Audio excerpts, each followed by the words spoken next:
The east corridor on the third floor has a smell. Not mold, not old wood, not whatever chemical the cleaning crew uses. Something underneath all of that. Something that was there before the hotel was a hotel, or at least that's how it feels when you're up there at midnight. I've mentioned it to other guys who've worked the property. Half of them know exactly what I mean. The other half look at me like I've lost something. I've been doing building maintenance in Bisbee for 19 years. I took over most of my father's accounts when his knees went. The Copper Queen is the crown jewel of the portfolio. Good money, steady work, management that actually pays on time.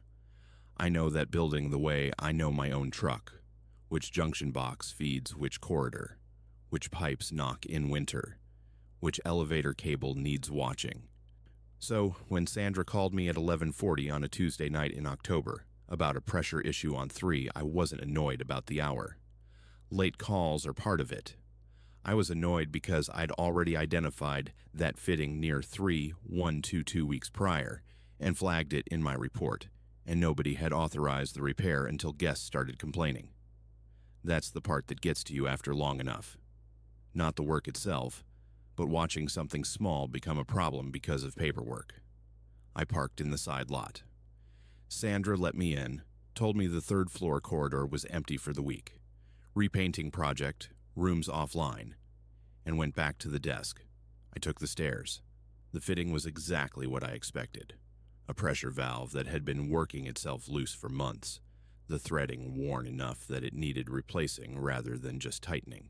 And I had the part in my bag. 20-minute job, maybe less. I had my head inside the access panel when the humming started. I thought it was Sandra at first. The acoustics on that floor are strange. Something to do with the thickness of the original walls, the way sound moves between the old section and the 1930s edition. I've heard what sounded like arguing from an empty room that turned out to be a television 2 floors down, so I noted it and kept working. But it didn't move. Sound that travels in a building shifts as you shift. It changes angle, changes volume. This stayed exactly where it was. Room 315. Steady, low, a woman's voice cycling through a short melody without any variation, like someone who has sung the same thing so many times it requires no thought at all. I finished the repair, wrote it up. The humming was still going when I packed my bag. I knocked on 315, said my name and maintenance, and it stopped. Not gradually, immediately. The way a person stops when they hear something unexpected, not the way a recording stops. I tried the handle, locked, as it should have been. I stood in that corridor for probably 2 minutes. Old buildings at night have a specific quality of silence. Not quiet exactly, more like the building is breathing on a slower schedule than you are. Then the handle moved. A partial turn, about 45 degrees, and then nothing. I want to be accurate about this because I've replayed it enough times that I don't fully trust my own memory anymore. It could have been a latch mechanism settling. Old hardware does strange things with temperature changes. The building cools significantly at night and metal contracts. I know this. It didn't feel like that, but I know it could have been. I went downstairs and told Sandra. She wrote something in her log, and I noticed she didn't ask me to repeat it or clarify, just wrote it down like I'd reported a dripping faucet. I asked if this had come up before. She said there had been reports. I asked what kind. She said she wasn't really the right person to ask and suggested I talk to Gerald, who did historical consulting for the property, if I was curious. I took his number and put it in my contacts under Copper Queen, historian. It sat there for 4 days before I used it. Gerald is in his 70s and has the conversational style of a man who has been asked about the Copper Queen's ghost stories so many times that he's developed a kind of triage. He figures out quickly whether you're a tourist wanting spooky anecdotes or someone with an actual account, and he adjusts accordingly. When I told him what I'd heard, he went quiet for a moment and then asked me to describe the melody. I did the best I could. Short, I told him. Minor key. 4 or 5 notes repeating. Slow. He didn't say anything right away, which I took as a dead end. Then he asked if I had any family connection to Bisbee, going back to the mining years. I told him my grandmother came up from Sonora in the 40s, settled here, raised my father here. And he said, and I'm paraphrasing because I was in my truck and not taking notes, that there was a category of folk songs that circulated in the Mexican mining communities in Bisbee in the early part of the century. Songs associated specifically with the copper work. He didn't give me a name for it right away. He said he'd need to think about whether what I was describing matched anything specific, and that he'd call me back. He called back 6 days later and left a voicemail. He said the melody I'd described was consistent with something he'd come across in oral history recordings held at a library in Douglas. He said if I wanted to pursue it further, I should contact the library directly. He gave me a name to ask for. That was it. No dramatic explanation, just a lead, followed by silence. I saved the voicemail. I played it back twice. Both times I told myself I'd make the call that week, and both times something else came up and I let it slide. And after a while, I stopped framing it as something I was going to do and started framing it as something I was putting off, which is a different thing, and I'm aware of the difference. The part I keep coming back to isn't the handle or the humming. It's this. 2 days after I called Gerald the first time, I was at my parents' house for Sunday dinner. My mother was in the kitchen, and I heard her humming. I asked her what that was. She looked at me like it was a strange question. She said she didn't know. Something she'd picked up from my grandmother, she thought. She'd been humming it for years, without ever knowing what it was called or where it came from. I didn't tell her why I was asking. My grandmother died in 2009. She came to Bisbee in 1946 and lived 63 years in this town. She was not a sentimental woman. She threw away photographs, never kept letters. Once gave away a piece of furniture the same afternoon someone complimented it because she didn't want to become attached to things. But she hummed. Constantly, without seeming to notice she was doing it. The same short melody, cycling through whatever she was working on, dishes or laundry, or the small repairs she did herself, rather than waiting for anyone to help her. A song she learned somewhere. Maybe from an older woman who remembered the mining years. Maybe from someone who learned it from someone else. That's how things travel. Person to person, kitchen to kitchen, until nobody remembers the source, and it's just something you know without knowing why. I still take the jobs at the Copper Queen. I went back to the East Corridor last month for a broken fixture near 310. I didn't stop outside 315. I finished the job, packed my bag, and walked back down the stairs the same way I always do. And I noticed, halfway down, that I was humming. I stopped as soon as I realized it. Stood there on the landing for a second, with my bag over my shoulder, the way you stop when you've said something out loud that you meant to keep to yourself. Then I kept walking. Ray, Bisbee, Arizona. I want to be honest with you about something before this starts. I don't believe in ghosts. I didn't believe in ghosts. I'm a travel blogger. I chase aesthetics. I chase light. I book weekend trips to places with good bones and bad reputations because the algorithm rewards a certain kind of beautiful decay. Jerome, Arizona checked every box. Crumbling Victorian storefronts. A hillside that looks like it's actively trying to slide into the valley below. Population, 400 people, and approximately 10,000 opinions about the paranormal. I brought 3 camera batteries, a notebook, an oat milk latte in a thermos that had already gone cold by the time I hit the mountain switchbacks. I was not prepared. I was really, truly not prepared. Jerome sits wrong on its hill. That's the first thing you notice. Not wrong like ugly. Wrong like a picture hung slightly crooked that you can't stop looking at. The whole town leans. The buildings lean. Even the locals seem to lean. Like the mountain has been whispering something into everyone's ear for so long, they've all permanently tilted toward it. I checked into a rental on a Thursday afternoon. Little place above a jewelry studio. Exposed brick. Floorboards that sang every time you crossed them. Charming, I noted in my draft. Authentically weathered. I was already composing captions. That evening, I walked the main strip, camera out, golden hour doing everything I needed it to do. Perfect rust, perfect shadow, perfect crumble. I shot the old hotel facade, the graveyard on the hill, the copper smelter ruins below the road where the mountain gives up pretending to be solid. Then I turned down a side alley near the old commercial district and my camera died. Not drained, not a low battery warning. It simply stopped. Screen black, no response. I swapped to my second battery, the one I'd fully charged that morning, and got maybe 40 seconds of function before it cut out again. I did what any content creator does in 2024.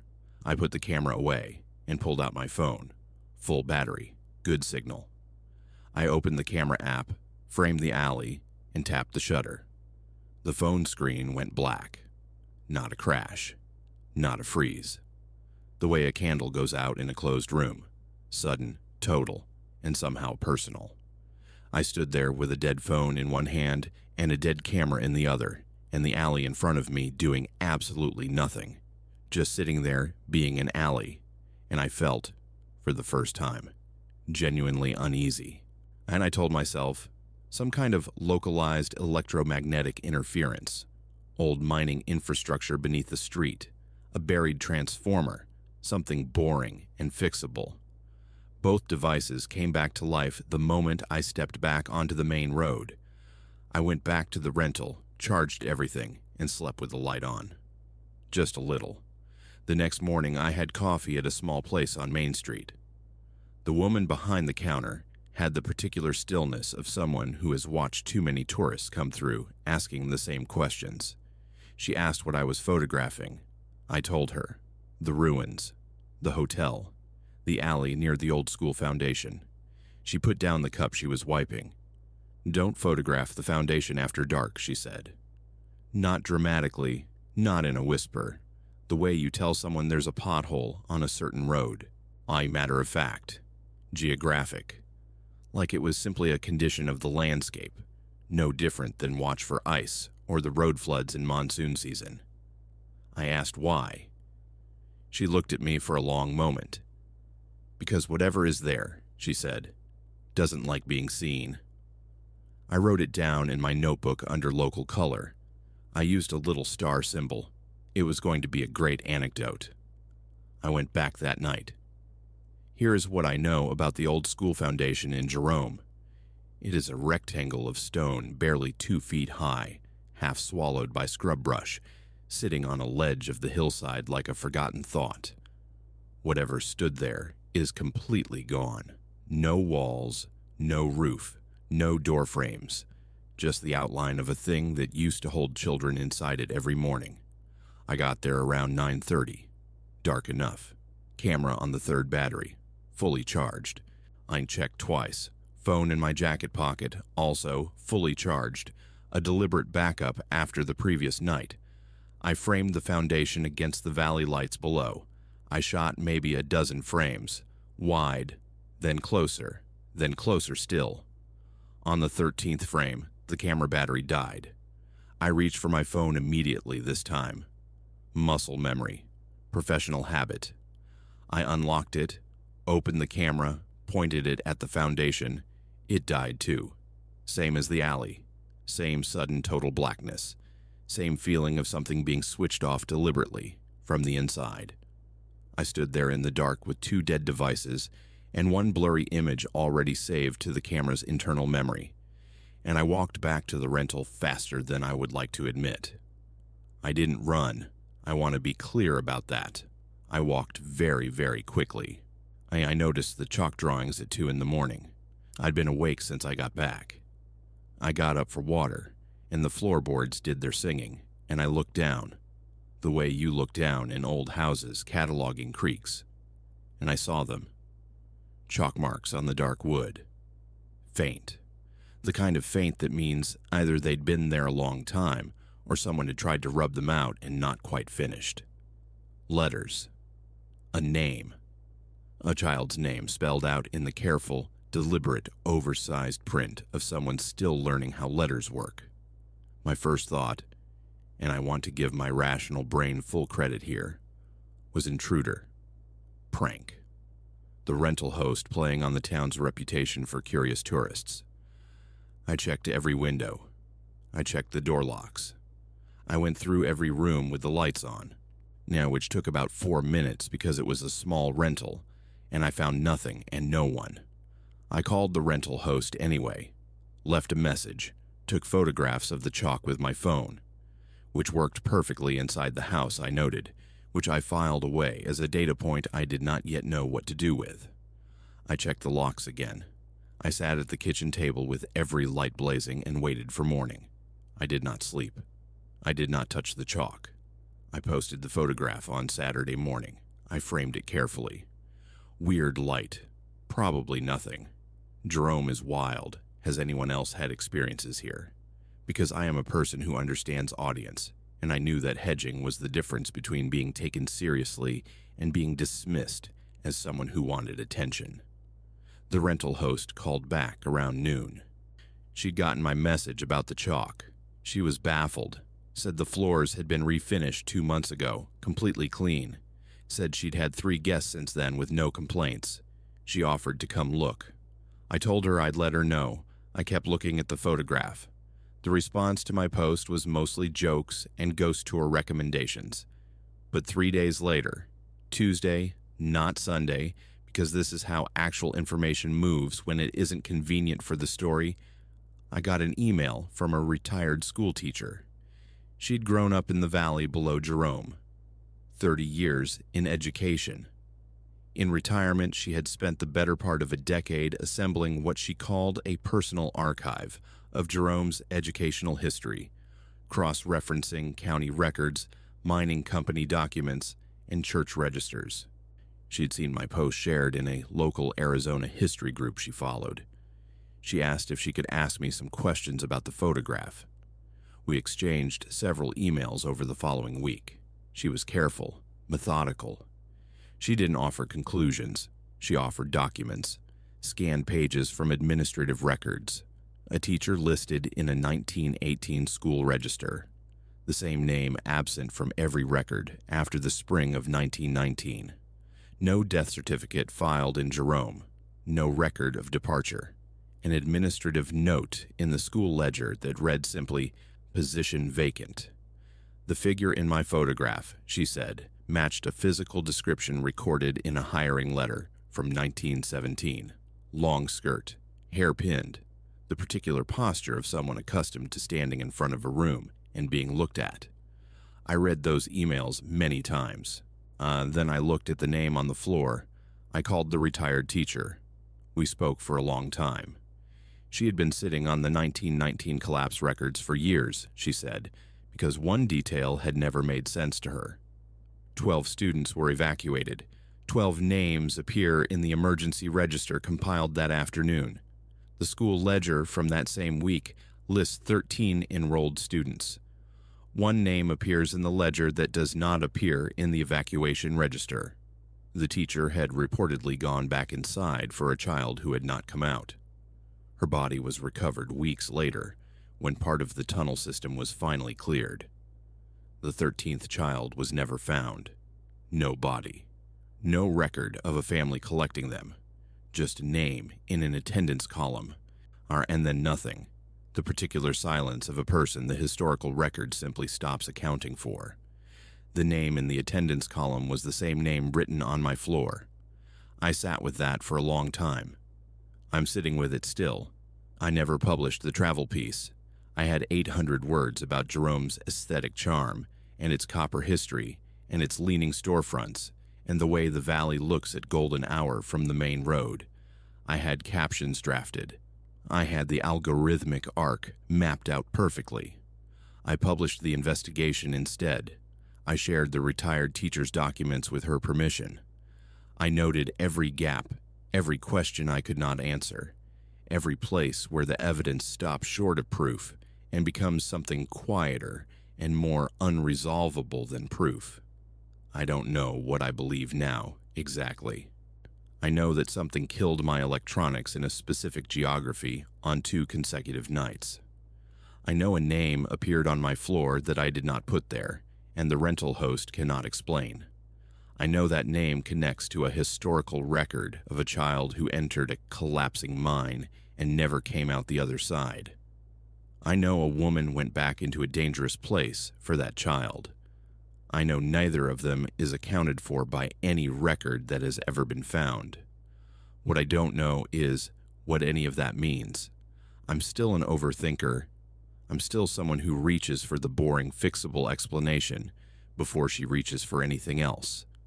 I reached this time, and my hand found nothing.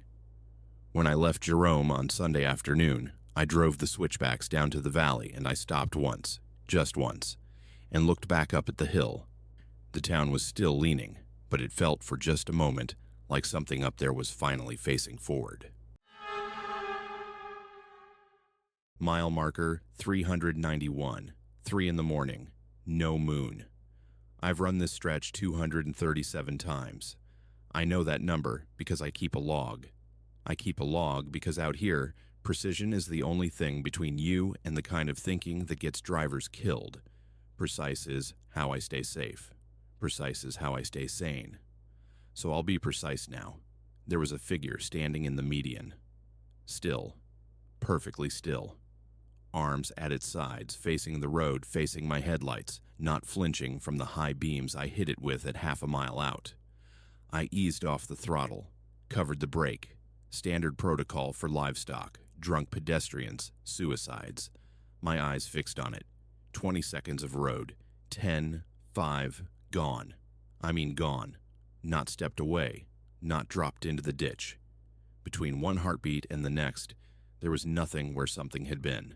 I and the median grass wasn't moving, and there were no footprints lit up in my beams, and I sat there idling at 4 miles per hour in the right lane of a federal highway at 3 in the morning, alone, staring at an empty strip of yellow grass. I made a note. I wrote 0317 hours, possible pedestrian median, mile marker 391, investigated, nothing found. Then I put my rig back in gear and I told myself what I always tell myself out here. This road plays tricks. The dark does things. 200 miles from any real city at this hour, with nothing to look at but asphalt. Your brain starts manufacturing content. It fills the frame. I've seen the science. I believe the science. I drove. MM419. 17 miles later. Same figure, same posture, same clothing. And I say clothing because now I was close enough to register it. Dark pants, light shirt, no reflective gear, standing in the median the way a person stands who is waiting, patient, the kind of patient that isn't thinking about time at all. I stopped this time. Full stop, hazards on, door open, boots on asphalt. I walked the median for 100 yards in both directions. Nothing. No disturbance in the grass. No shoe prints in the soft shoulder. No smell of anyone. And out here at night, a body has a smell. Living or otherwise. I stood there in the dark, and I listened to the interstate make its sounds. The tick of my cooling engine. The wind. No crickets. I noticed then, for the first time, that there were no crickets. In August, in eastern Arizona, at elevation, there are always crickets. There weren't any. I got back in the truck. Here's what I want you to understand about me. I am 53 years old. I did 2 tours overseas. I've seen things that rewired certain circuits permanently. The kind of seeing that makes civilian life feel like a performance, always. I do not scare easily. I do not scare at all if I'm being honest, which is exactly why what happened next unsettled me, in a way I still don't have the right word for. It wasn't fear. It was recognition, like something in me. Something below language, below thought. Understood what was happening before I did. MM441, 22 miles past the second sighting, third time. I didn't stop. I accelerated. I watched it in my mirrors until the curve of the road took it, and I called dispatch, and dispatch told me the road was clear. No incidents, no reports, and I said copy, and I kept driving. and the CB crackled. A voice, male, calm. The tone you use when you're giving someone directions you've given 100 times. Clear as a co-pilot. Take the Eastern Fork at Creel Junction. Follow the canyon road 11 miles. You'll see the grain elevator on your left. I hit squelch. Nothing. I tried 3 other channels. Static. I got back on my original channel, and the voice was still there. Same words, same cadence. Take the Eastern Fork. I know this highway like I know my own hands. There is no Creel Junction. There is no Eastern Fork. There is no grain elevator within 60 miles of this stretch in any direction. I turned the CB off. Mile marker 478. I pulled into a rest stop. I looked at my log. My last entry was MM391. The pedestrian note. The timestamp read 0317. My watch said 0551. 90 minutes. Gone. 90 minutes of driving. 47 miles of driving, and which I could calculate from the odometer, with no memory. No log entry. No notation of the second sighting. None of the third. Nothing about the CB. My handwriting stops at MM391 and picks up at nothing, because I hadn't written anything, because I hadn't been aware enough to write anything, because for an hour and 30 minutes I had been operating this vehicle with no conscious record of it. I pulled up the dash cam. I rewound to 0317. The road was empty. I mean the entire road, both lanes, the median, the shoulders. For the entire 90 minutes, at every mile marker I had passed, the footage showed nothing but empty asphalt and the white dashes ticking by in the flat desert beyond the guardrail, dark and still under a sky full of stars. No figure, not once. I sat with that for a long time. 6 weeks later, a trucker named Russ filed an incident report with his fleet manager in Flagstaff. Different company, different rig, same highway, same direction, the same night. He was running about 40 minutes behind me. His report described a figure in the median, multiple sightings. His CB received directions to a junction that doesn't exist. He lost time. He said he lost about 2 hours. When I spoke to him, because word gets around in this industry, and eventually the right people hear the right names, he couldn't tell me the missing miles either. There was one difference in his account. He'd written down what the voice said. All of it. He'd been recording on his phone, something I hadn't done, and he'd transcribed it when he pulled over. He gave me the transcription. I studied it for a long time. The grain elevator, the canyon road, the 11 miles from Creel Junction. I went looking. It took 3 weeks, and a contact at the Arizona State Library who specializes in historical cartography. He found it in a 1947 road atlas, a limited printing, surveyor's edition. Creel Junction. It existed. A small agricultural community in the canyon lands, eastern Arizona, elevation 4,400 feet. Grain storage. A population of several hundred at its peak. The atlas showed the Eastern Fork exactly where the voice had described it. The community was inundated in 1944. The dam project flooded the canyon. The town is underwater, has been for 80 years. The road to it ends at the waterline now, unmarked, not on any current map, not in any navigation system, not in any database that exists in this century. But someone knew the way. I still run that route. The contract pays well, and I'm not built for superstition. I've made my peace with the gap in my log, and the gap in my memory, and the footage that shows an empty road I don't remember driving. But I keep the CB off between midnight and 4.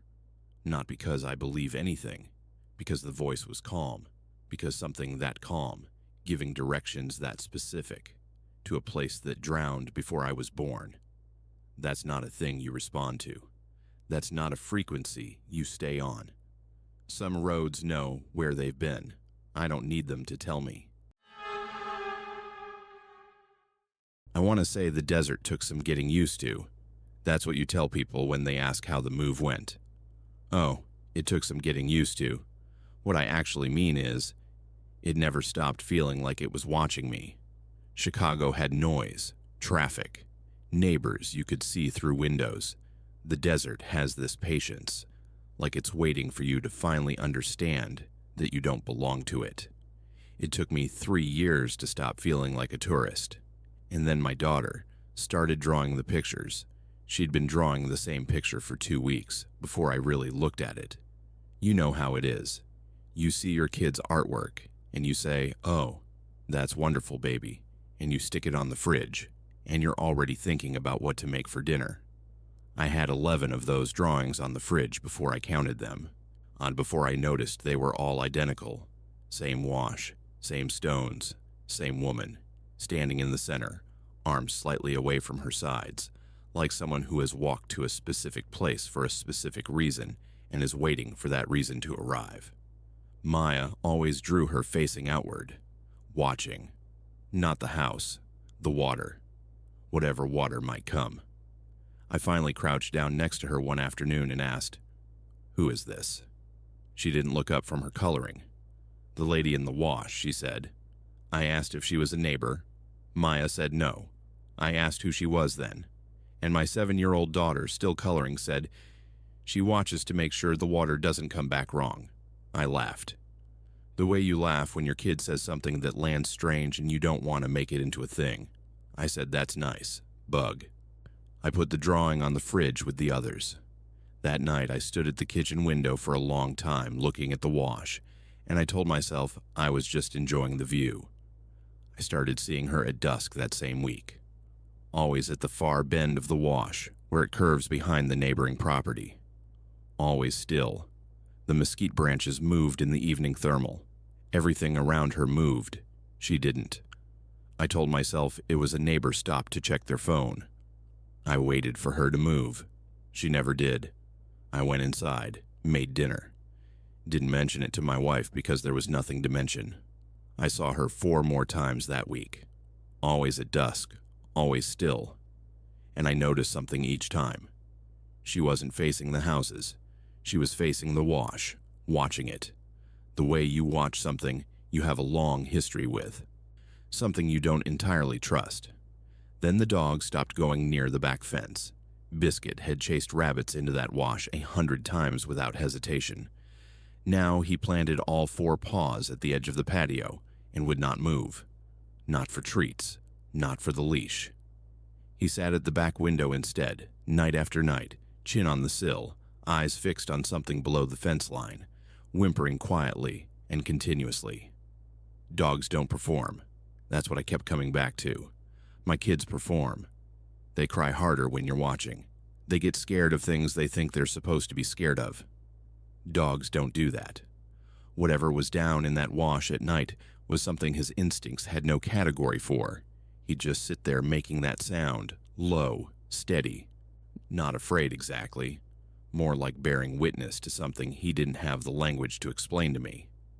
I started sleeping with the bedroom window closed.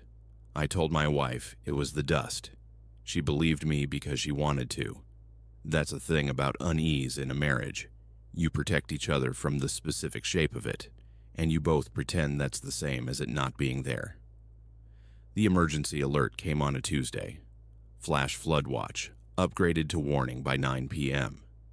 The sky had been building all day. That heavy greenish weight that the Sonoran carries before it opens. Thunder moving in from the southeast, low and continuous. Less like sound and more like the earth shifting under its own memory. Flash floods in the desert are not like floods anywhere else. There's no warning from the sky directly above you, and the rain can fall 20 miles away, up in the mountains, and the water comes anyway, fast and red-brown and indifferent. It doesn't ask permission. I'd been told this by every neighbor I had. I understood it in my head. I did not understand it in my chest until that night. I went to the back door to look at the wash, and Maya was already outside. She was standing at the back fence in her pajamas, bare feet, on the cold patio stone, hands wrapped around the chain link. Completely calm, not sleepwalking. Her eyes were open and clear and fixed on something below the bank. I called her name. She didn't turn around. She just said, "She's here tonight."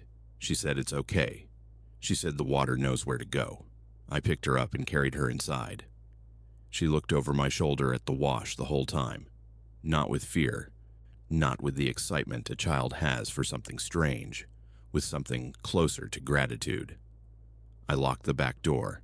I stood in the kitchen and I looked at my daughter, and I said, "How do you know her?" And Maya looked at me like the question didn't quite make sense, and she said, "She's always been there, Daddy. She was there before we were." I opened the laptop at 2 in the morning. I typed the name of the wash, Flood, 1900s, Tucson Historic Flood Fatalities. I found it in a digitized newspaper archive, the Arizona Daily Star, September 1905. A woman, born here, raised here, knew this land the way you only know a place when it has shaped every year of your life. When the water started rising in the wash that night in 1905, she understood what it meant before anyone else did. She ran door to door through her neighborhood, woke people up, pulled them from their beds, told them to move to higher ground and move now. The paper listed the families she reached, 7 households. She got them all out. Then she went back. One more family at the far end of the street. The water came faster than she could run. Her body was never recovered from the wash. The reporter had written down what she was wearing. A long, dark dress, practical and plain, the kind of clothing a woman who worked outside would wear. He wrote it down carefully, the way reporters did back then, when physical details were the only monument left to a person. No photograph, no grave, just the description of a dress and a list of the families she saved. I read it twice. I read it a third time. Then I sat in the kitchen in the dark, listening to the storm build outside, and I thought about what it means to know a place well enough to die for it, to understand its patterns and its dangers and its moods so completely that you can read what the water is going to do before the water does it. That kind of knowledge doesn't come from anywhere except devotion, from paying attention for a very long time. I thought about her running through that neighborhood in 1905, in the dark, in the rain, knocking on doors. Not because anyone asked her to, just because she knew, and knowing obligated her. Then I went to Maya's room. She was asleep. On her nightstand, she'd left her sketch pad open to a new drawing. Same wash, same figure in the long dark dress. But in this one, her arms were raised slightly at her sides, not reaching, not threatening, with the way a person stands when they are holding a boundary, when they are saying, "The water stops here, not 1 inch further." She had a face in this drawing. Maya had given her a face. Every property on our street flooded that night except ours. The insurance adjusters called it a micro-elevation issue, said our lot sat fractionally higher than the surrounding grade. I nodded. I let them write it down. What I know is that the worst flood in 40 years moved through that wash with a force that took cars and fencing and full-grown mesquite trees, and it stayed in its banks behind our house like something was managing it. Like something down there remembered exactly where the edges were supposed to be and was not willing to let them move. Maya woke up the next morning and went straight to the back fence. She stood there for a long time looking down at the churned sand and the new debris line and all the things the night had rearranged. She didn't say anything for a while. Then she said, "She must be so tired. Not she did a good job. Tired. Like she understood, even at 7, that what happened last night had cost something." Then she went inside and ate her cereal. Maya doesn't draw the pictures anymore. She's moved on to horses and soccer fields and the ordinary world of a child who is growing up.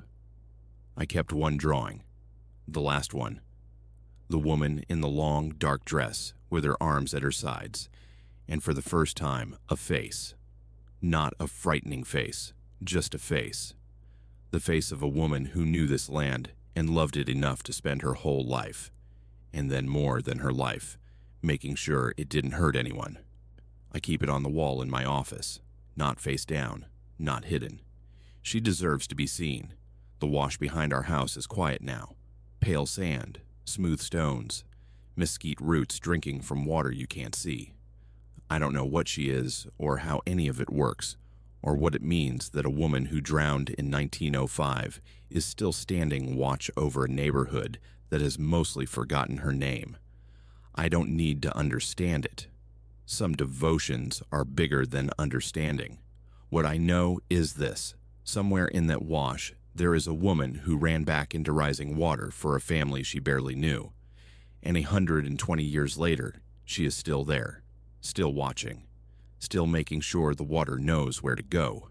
I think about her sometimes when the desert is quiet and the light is failing and the evening thermal moves through the mesquite trees. I think about what it means to love a place that much, to be that faithful to it. I hope she knows we're grateful. I hope, wherever she is, something in that knowing gives her rest. I have held a death certificate so old the ink had gone brown at the edges.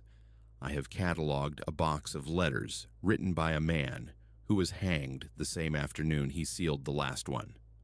I have spent 30 years inside the historical records of Arizona, and I want you to understand that before I tell you what happened in Yuma, because what I am about to describe is the reason I no longer photograph hallways alone. My name is irrelevant. My credentials are not. I am an archivist. I document what was. I do not speculate. I do not embellish. And until 2 years ago, I would have told you, with the confidence of someone who has watched every variety of local ghost story fall apart once you look at the actual records, that I did not believe in ghosts.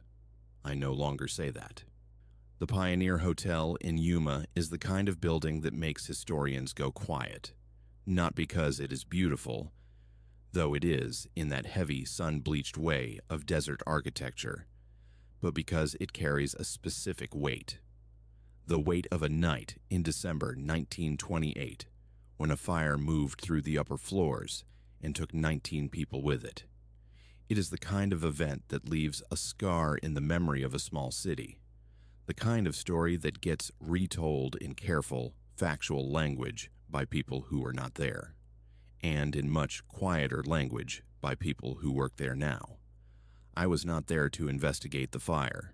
I was there because the county had commissioned a routine project, digitizing guest registers, maintenance ledgers, administrative correspondence from 1920 to 1935. Dry work, important, detailed, and completely unremarkable. And the kind of work I have done 100 times in 100 buildings, surrounded by the comfortable silence of documented history. I arrived on a Tuesday morning with 2 cameras and a laptop. The staff were helpful. The light in the archive room was good. I set up, opened the first ledger box, and began. I noticed the portrait on my second pass down the hallway, sometime around mid-afternoon, when I was moving to a different storage room. It was hung at the far end of the corridor. Not prominently, not dramatically, just there, the way objects exist in old hotels, present for so long that no one thinks to question them anymore.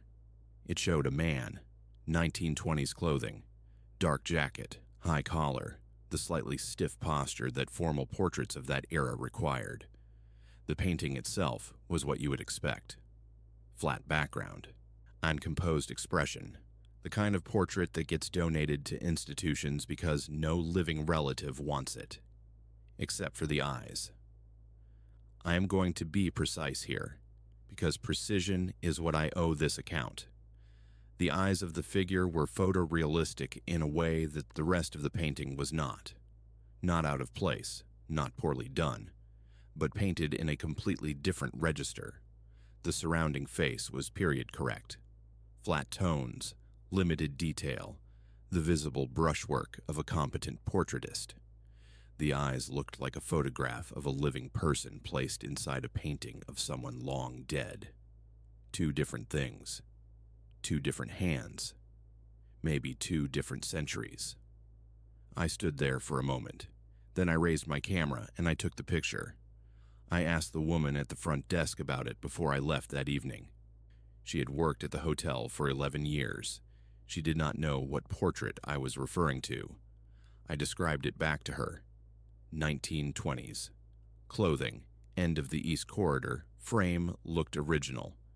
She looked at me with the expression of someone choosing their words carefully and said, "I'm not sure when that one came in. I'd have to ask someone." She asked 2 other staff members in my presence. Neither of them knew.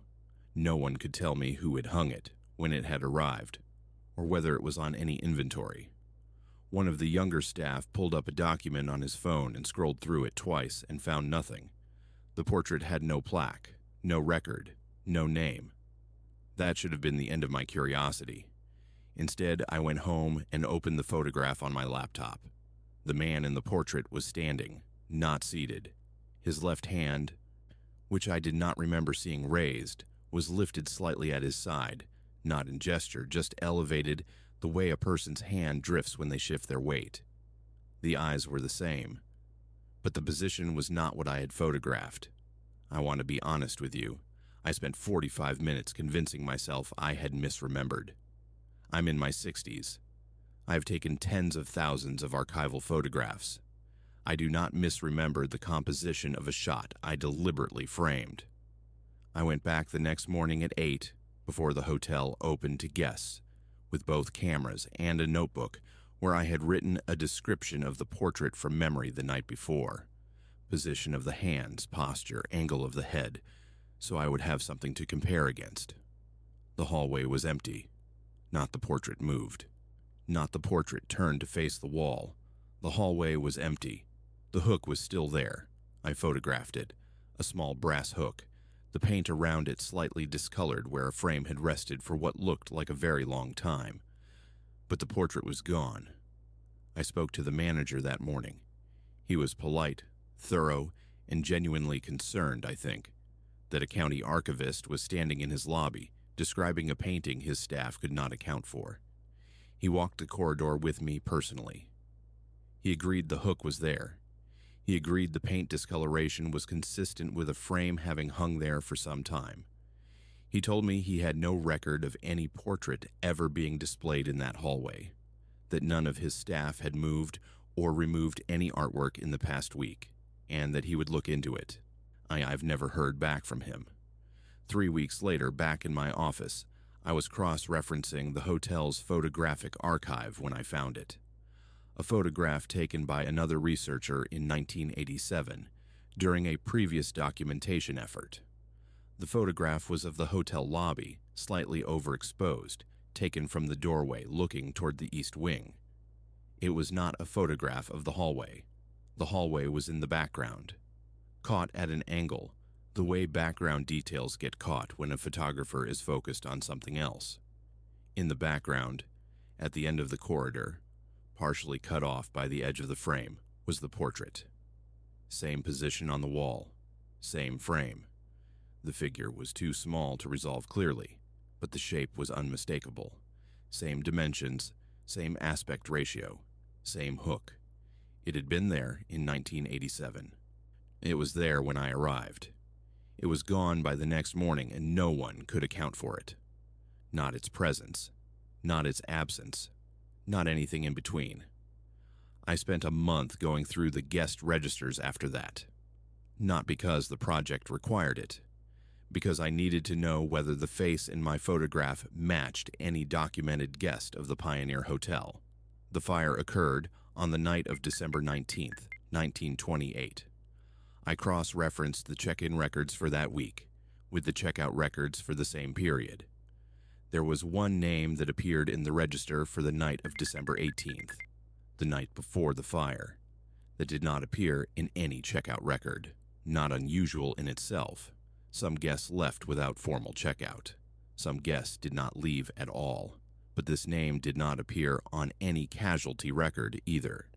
Not in the hotel's own documentation. Not in the county coroner's report. Not in any newspaper coverage I reviewed from the weeks following the fire.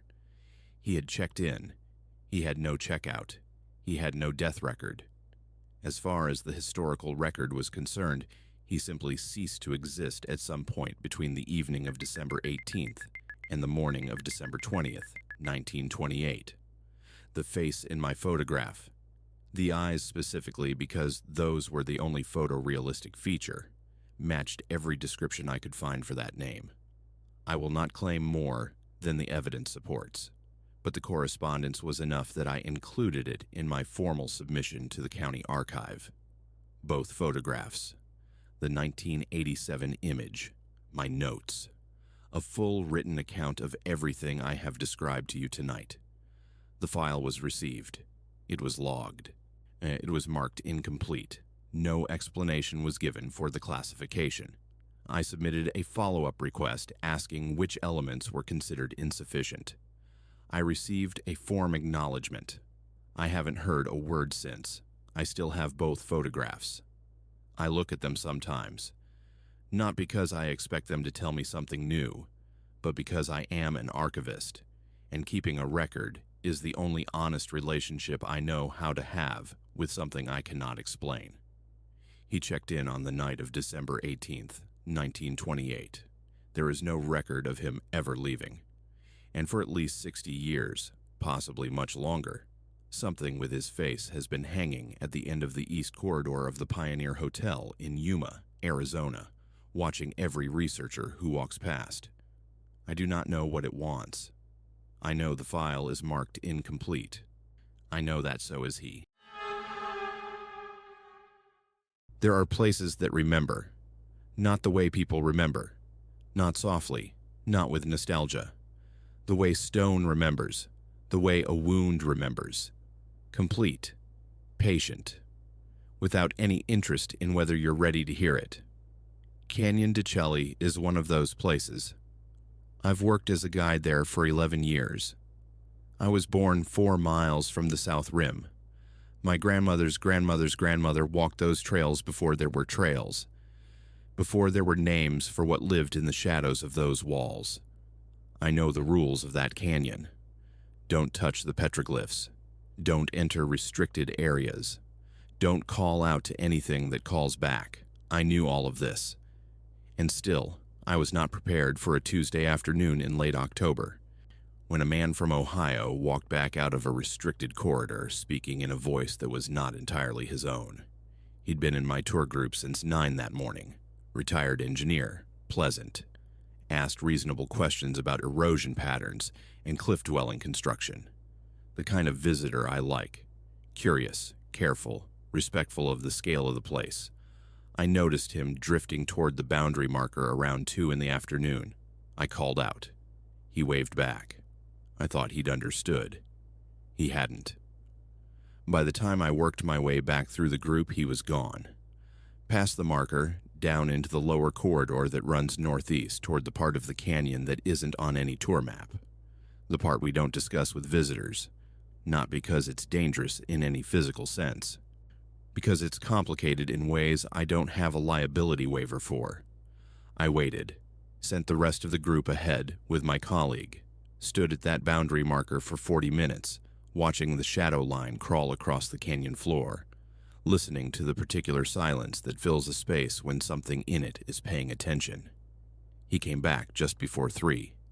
He was shaking. Not from cold. It was 62 degrees, full sun. Not from exertion. His hands were moving at his sides like he was trying to remember what hands were for. I asked if he was all right. He looked at me for a moment. Through me, almost. And then he said a name. Not his own name. Not mine. A name I hadn't heard spoken aloud in my adult life. A name that existed in my family, only in the careful silence around an old photograph in a story nobody ever finished telling. I asked him where he'd heard that name. He said he was waiting by the spring. He said to tell someone he was sorry about the season, that he'd meant to come back before the season changed. I need you to understand something before I continue. This man was from a suburb of Columbus, Ohio. He had driven to Arizona on a road trip with his wife, who was, at that moment, eating a sandwich at the visitor center. He had no family connection to the Navajo Nation, no knowledge of local history. He had told me himself, that morning, that he'd read about Canyon de Chelly in a travel magazine 6 weeks earlier and added it to his itinerary on impulse. There was no version of ordinary explanation in which he should have known that name. There was no version of ordinary explanation in which he should have known about the spring, a specific, unnamed water source in the restricted corridor that doesn't appear on any public map. There was certainly no version of ordinary explanation in which he should have known about the season. I had my phone out. I don't know exactly when I started recording. I think some part of me understood, before the rest of me caught up, that this was going to be something I would need to prove to myself later. He talked for about 6 minutes.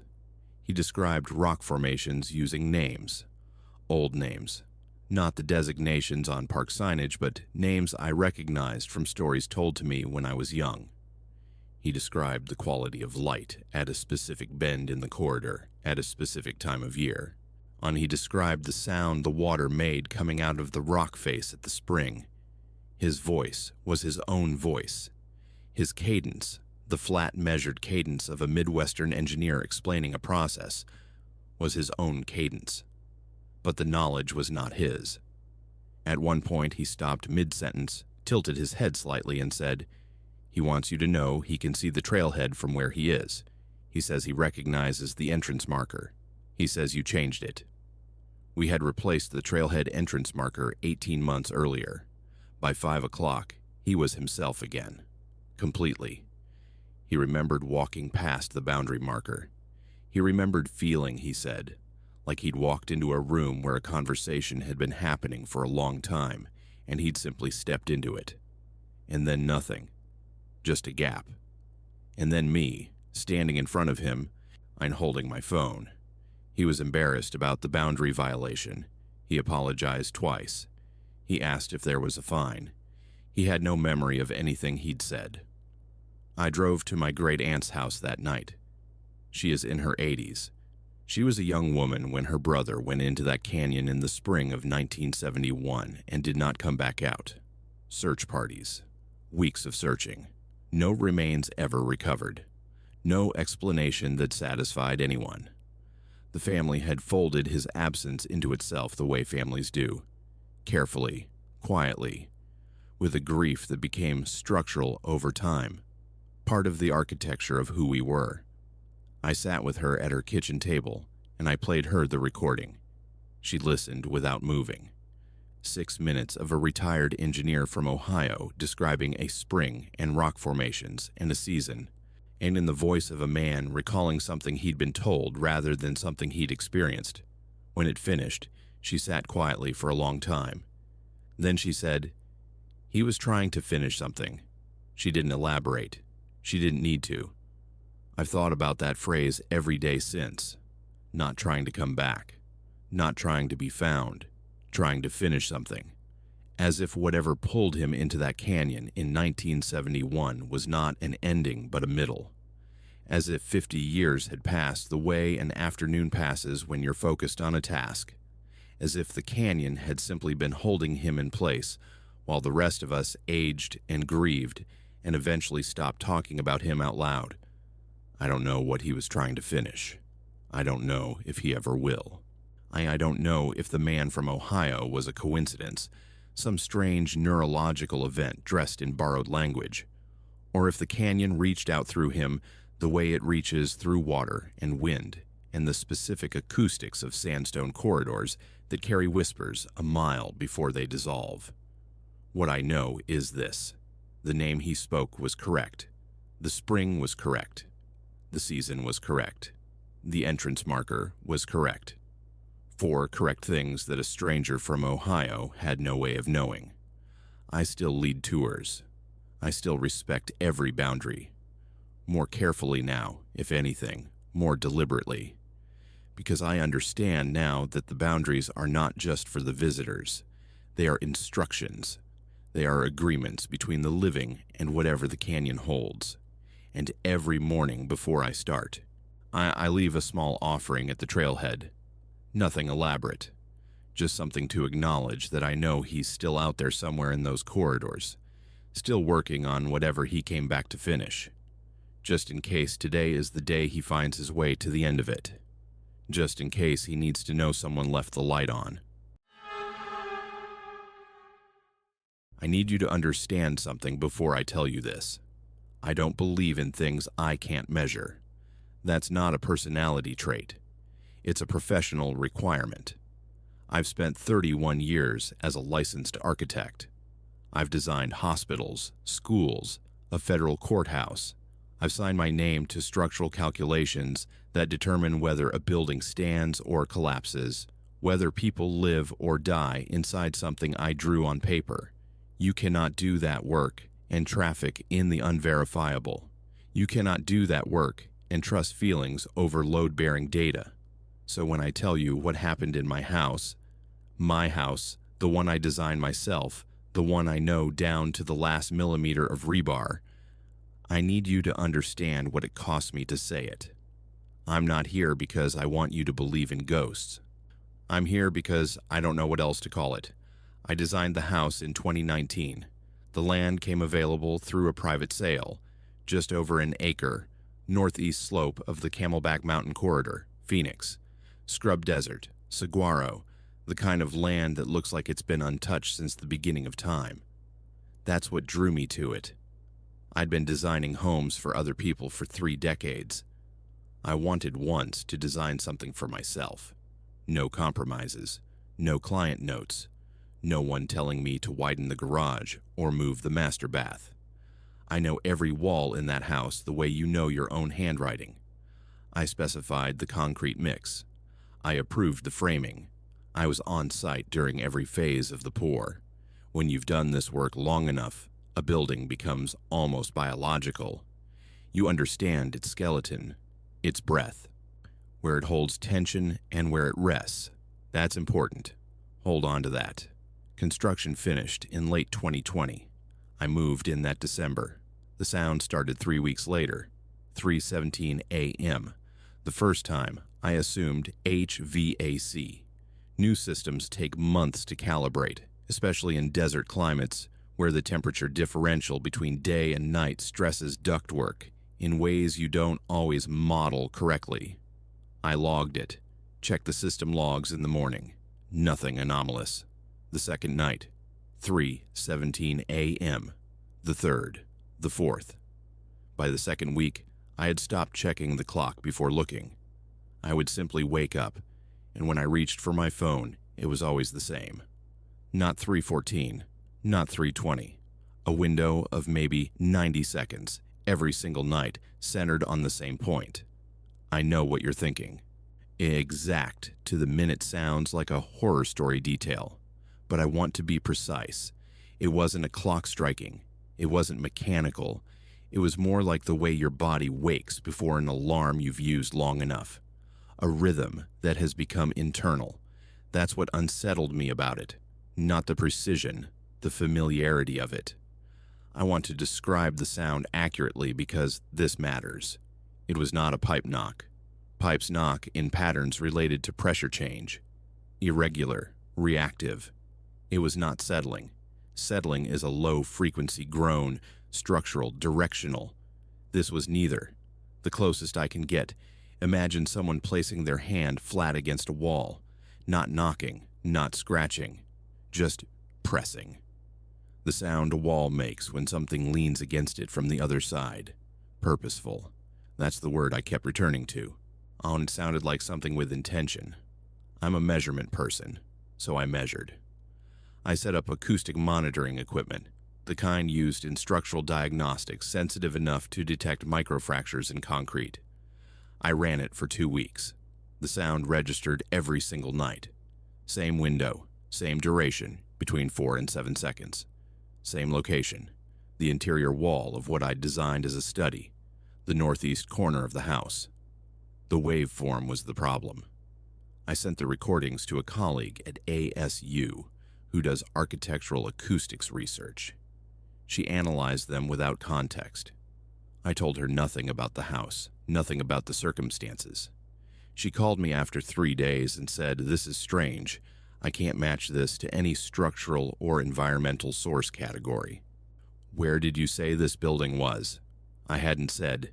She asked if there was any possibility of external interference, underground water movement, seismic microactivity, something geological. I told her the foundation report was clean. She said she'd keep looking. She never found a match. The land research started because of a conversation with my neighbor, a woman in her 70s who'd lived in that corridor for 40 years. We were talking over the fence one afternoon, small talk, and she mentioned offhand that the whole area used to look different, that there had been structures out here once, old homestead-era buildings before most of it burned. I went back to the county records that night. The parcel history for my land showed no prior development. The seller's disclosure had stated no prior structures. I'd verified this during purchase, standard due diligence, but the county records only go back to 1945 for that parcel. Before that, there's a gap, a clerical gap, the kind that happens when old records burn, or when early 20th century documentation simply wasn't maintained the way it is now. The Arizona State Library has microfilm archives for Maricopa County going back to the 1880s. It took a graduate research assistant 2 weeks to find it. A homestead property registered to a family at coordinates that placed it within a reasonable margin of error, directly on my land. The registration lapsed in 1934. No explanation given, no transfer of title. I found the fire reference in a digitized Scottsdale newspaper archive. Not a major article, just a brief notice, the kind papers used to run in a sidebar. A desert dwelling near Camelback destroyed by fire. No survivors reported. Origin undetermined. The renovation was minor. I was updating the study, adding built-in shelving along that northeast wall. The contractor I hired for this phase was someone new to me, recommended through a colleague. He had no connection to the original build team. He called me on a Tuesday afternoon. I was at my office. He said, "There's something behind this wall. Looks old." I asked him what he meant by old. He sent me a photo. There was a cavity, roughly 40 centimeters wide, 60 centimeters tall, recessed behind the drywall. The framing around it was intact, but the material was visibly different from the surrounding structure, darker, denser, the kind of aged timber you don't find in modern construction supply chains. I drove home, and now I need to explain something carefully because this is where people's questions start. I was on site during framing week. I have photographs from that phase. I document every build I'm involved in, personal or professional. When I went back through those photos after the cavity was found, I did find images of that wall section during framing. The northeast corner is visible in 3 separate shots. The old timber is there, in the photos. I missed it. I have looked at those images more times than I can count, trying to understand how I walked past that section of framing, documented it, approved it, and did not register what I was looking at. The timber is dark, and it sits flush against the newer lumber in a way that reads, photographically, at a glance, as a shadow. A depth variation. Nothing that triggers alarm when you're moving through a site checking dozens of details simultaneously. The city inspector missed it too. His report shows a standard pass with no notation of embedded existing material. I've spoken with him. He remembers the inspection. He doesn't remember the timber. He looked at the photo I sent him and said, "I would have flagged that. I don't know why I didn't." That's the honest answer. 2 experienced professionals looked directly at something and didn't see it. I don't know what to do with that. Inside the cavity, a child's shoe, brown leather, badly deteriorated, a glass bottle, empty, the kind used for canning or storage in the early 20th century, and a folded piece of paper. I put on gloves before I touched it. The paper was fragile, the kind of fragile that comes from age, not damage.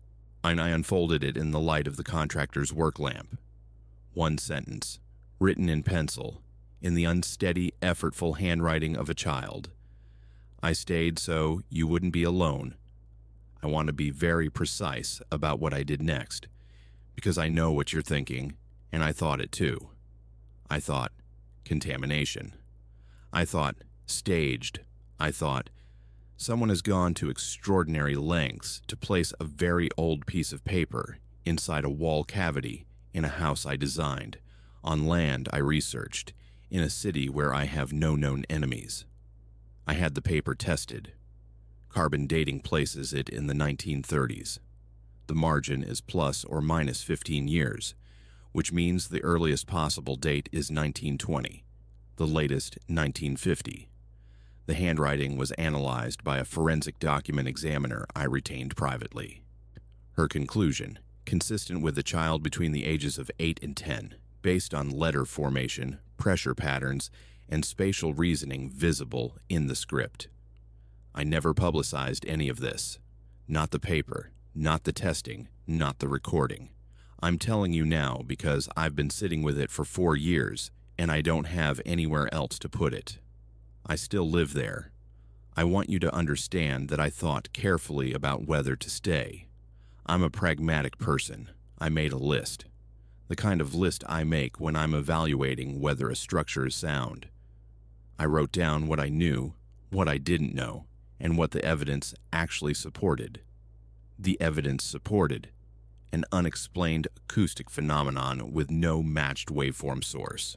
An object cache of verified 1930s origin inside a wall with no documented construction history. A fire on this land in 1934. A child's handwriting that predates my house by 90 years. The evidence did not support danger. In 4 years, nothing in that house has threatened me. Nothing has harmed me. Nothing has even frightened me, not after the first year. I am a woman who has calculated the weight tolerances of structures that hold thousands of people. I know what threat looks like in data. This does not look like threat. I never sealed the cavity back up.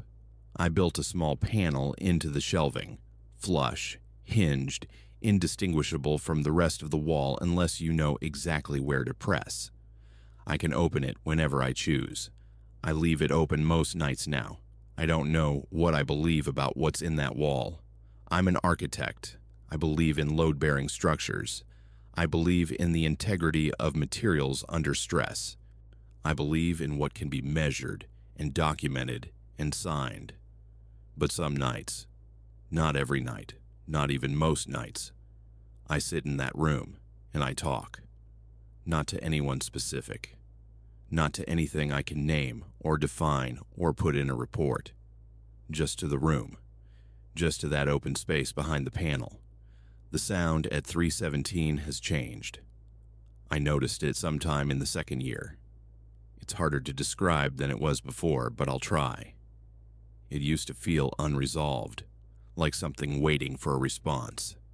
Now it feels settled, like something that finally got one. The county still has no record of a prior structure on that land. The paper is in a preservation sleeve in my desk drawer. The shoe I left in the cavity. It felt wrong to move it. If you've made it this far, thank you. Not for listening, but for sitting with something unresolved. That's harder than it sounds. This has been Unheard Fears, the stories we carry but never say out loud. If something stayed with you tonight, it was supposed to. Subscribe, because the next one is already waiting.